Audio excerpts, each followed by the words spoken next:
স্ত্রীকে কখনো মা বাপ সন্তান সন্ততির সামনে কোনো ভুল ত্রুটি হলে শাসন করবেন না। একা নিয়ে বুকে জড়িয়ে ধরে তার সমস্ত নেক কাজের স্বীকৃতি দিয়ে তারপরে বলবো যে এরকম একটা বিষয় আমি দুঃখ পাই নাই, তবে আমি চাই যে এটা তুমি কারেকশন করে নাও এবং আমি আল্লাহর দরবারে তোমার জন্য দোয়া করব। মাথায় হাত রেখে একটু দোয়া করে দেন। এর চাইতে বড় আর কোনো শাসন হয় না। কিন্তু আপনি যদি মাকে খুশি করতে গিয়ে মায়ের সামনে তাকে ধমক দেন, তার ব্যক্তিত্বের উপর আপনি তীর ছুঁড়েছেন, আঘাত দিয়েছেন, সে ফুঁসে উঠবে। সে বলবে সব উজাড় করে তোমার এই সংসারে দিলাম, আজকে তুমিই না আমাকে এইভাবে বেইজ্জত করলে। সে মানুষ তো, তার মানবিক রিয়াকশন হবে। কাজ করবো না আমরা কেউ। আমাদের জীবনের অংশ, আমাদের হাড়ের অংশ, আমাদের কলিজার অংশকে আমরা সেইভাবে সম্মান দিব ইনশাআল্লাহ। আমরা ভালোবাসবো সে আমার স্ত্রী, আমরা শ্রদ্ধা করবো সে আমার সন্তানের মা। স্ত্রী হিসাবে ভালোবাসা পাবে, মায়ের জাতি হিসাবে সে সম্মান পাবে।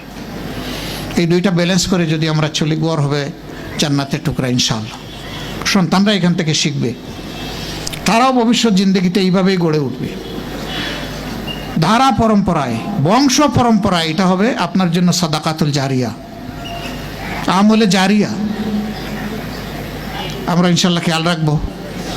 এখন থেকে আর কোনো ভাইয়ের ব্যাপারে, কোনো বোনের কাছ থেকে কষ্টের কথা ইনশাল্লাহ অ্যাটলিস্ট কোনো রুকনের ব্যাপারে আমরা শুনতে চাই না। কারণ আপনি শপথ নেওয়া মানুষ, আপনি নাফসানিয়াতকে জবাই করেছেন, আপনাকে আল্লাহওয়ালা হতেই হবে, এর বাইরে যাওয়ার কোনো সুযোগ নাই আপনার। আমার ভাই ও বোনেরা, এই ছোট্ট ছোট্ট কথা বলবেন যে কত রাজনৈতিক বক্তব্য, দিক নির্দেশনা পাবো, এখানে আশা করে আসছিলাম, এগুলা কি? আমি সাহেব এই খুচরা খুচরা কথা এগুলা কেন বলছেন আমাদেরকে? আমি এই খুচরা কথাগুলাকে আপনাদের জন্য যতটা জরুরি মনে করি, আমার নিজের নেক আমলের জন্য তার চেয়ে বেশি জরুরি মনে করি। এই যে এতগুলো হাজার মানুষকে, 4000-এর ঊর্ধ্বে ভাই বোনকে সাক্ষী রেখে যে কথাগুলো বললাম, আমার কথার সাক্ষী তো আপনারা হলেন, আর আমার কেরামান কাতিবিনও 2 জন হলো। আমি নিজে যদি এই কথাগুলোর উপরে আমল না করতে পারি, তাহলে আমার এই বক্তব্য হাসরের দিন আমাকে কুপাবে।